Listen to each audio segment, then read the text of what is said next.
আসসালামু আলাইকুম ভিউয়ার্স, আশা করি সকলেই ভালো আছেন। 15ই আগস্ট জাতীয় শোক দিবস উপলক্ষে একটি প্রিমিয়াম পোস্টার ডিজাইন কিভাবে করবেন, আজকে আমি আপনাদের সাথে সেই বিষয়টি শেয়ার করতে যাচ্ছি। তার জন্য প্রয়োজন পড়বে একটি পিকচার ল্যাব অ্যাপস এবং একটি পিএলপি ফাইল। পিকচার ল্যাব অ্যাপসটি আপনারা গুগল প্লে স্টোরে পেয়ে যাবেন, অথবা এই ভিডিও ডেসক্রিপশন বক্সে লিঙ্ক দেওয়া থাকবে, সেখান থেকে ডাউনলোড করে নেবেন। পিএলপি ফাইলটি আমার এই ভিডিও ডেসক্রিপশন বক্সে লিঙ্ক দেওয়া থাকবে, সেখান থেকে ডাউনলোড করে নেবেন। আর তার জন্য প্রয়োজন পড়বে 4 সংখ্যার একটি পাসওয়ার্ড। সম্পূর্ণ ভিডিওটি দেখে পাসওয়ার্ডটি সংগ্রহ করে পিএলপি ফাইলটিকে ডাউনলোড করে নেবেন। তো চলুন শুরু করা যাক। প্রথমে আমি পিকচার ল্যাব অ্যাপসটিকে ওপেন করে নিব। তারপরে এখান থেকে উপরে 3 ডট অপশনটি দেখতে পাচ্ছেন, এই 3 ডট অপশনটিতে ক্লিক করে দেব।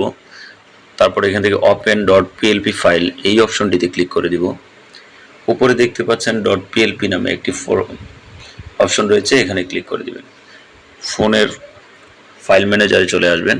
ফাইল ম্যানেজার থেকে আপনার ডাউনলোড করা পিএলপি ফাইলটিকে সিলেক্ট করে নেবেন। তো আমি পিএলপি ফাইলটিকে রেখেছি পিকচার ল্যাব নামক একটি ফোল্ডার রয়েছে, সেই ফোল্ডারে। শোক দিবসের ব্যানার ডিজাইন 223 এই ফাইলটিকে সিলেক্ট করে নিলাম।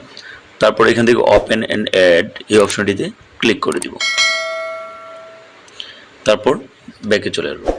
ঠিক এরকম একটি ইন্টারফেস দেখাবে। এখান থেকে শুধু আপনি আপনার নামটাকে পরিবর্তন করে দিবেন, তাহলে এই ব্যানারটি আপনার নামে হয়ে যাবে।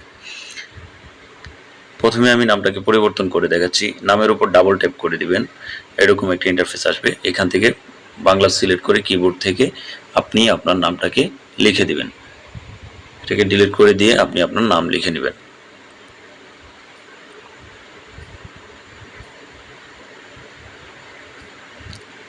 আমি আমার নামটা লিখে নিচ্ছি, তারপর এখান থেকে ওকে বাটনে প্রেস করে দেব।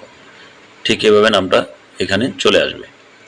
আপনি চাইলে এখান থেকে পিকচারটিকেও পরিবর্তন করতে পারেন, এখানে আপনার পিকচার দিয়েও করতে পারেন। সেই জন্য আপনি এই লেয়ার অপশনটিতে ক্লিক করবেন, তারপর এই পিকচারটিকে আনলক করে নেবেন। তারপর এখান থেকে আবার লেয়ারে ক্লিক করবেন, তারপরে পিকচারের উপর ক্লিক করে এই যে অপশনটি দেখতে পাচ্ছেন এই অপশনটিতে ক্লিক করে দেবেন।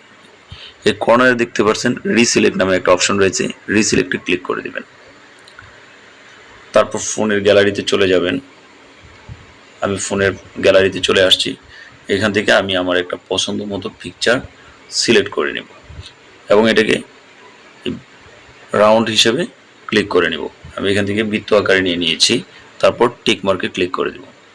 এই ছবিটাকে একটু অ্যাডজাস্ট করে নিতে হবে।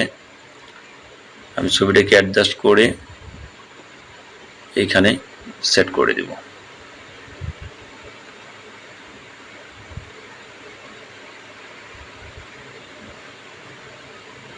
পিকচারটাকে অ্যাডজাস্ট করে নিলাম, তারপর এখান থেকে পিকচারটিকে লক করে দেব। মোটামুটি আমাদের কাজ শেষ।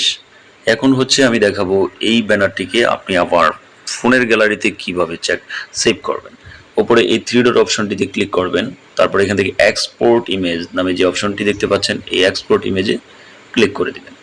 তারপরে এখান থেকে এই অ্যারো চিহ্নতে ক্লিক করে দিবেন, এখান থেকে আলট্রা সিলেক্ট করে নেবেন। তারপর সেভ টু গ্যালারি এই অপশনটিতে ক্লিক করে দিবেন।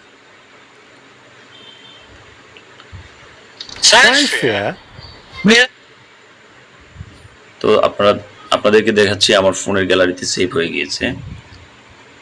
এখন যে পিকচারটি আমি অর্থাৎ যে ব্যানারটি ডিজাইন করা হয়েছে আমার ফোনের গ্যালারিতে সেভ হয়ে গিয়েছে।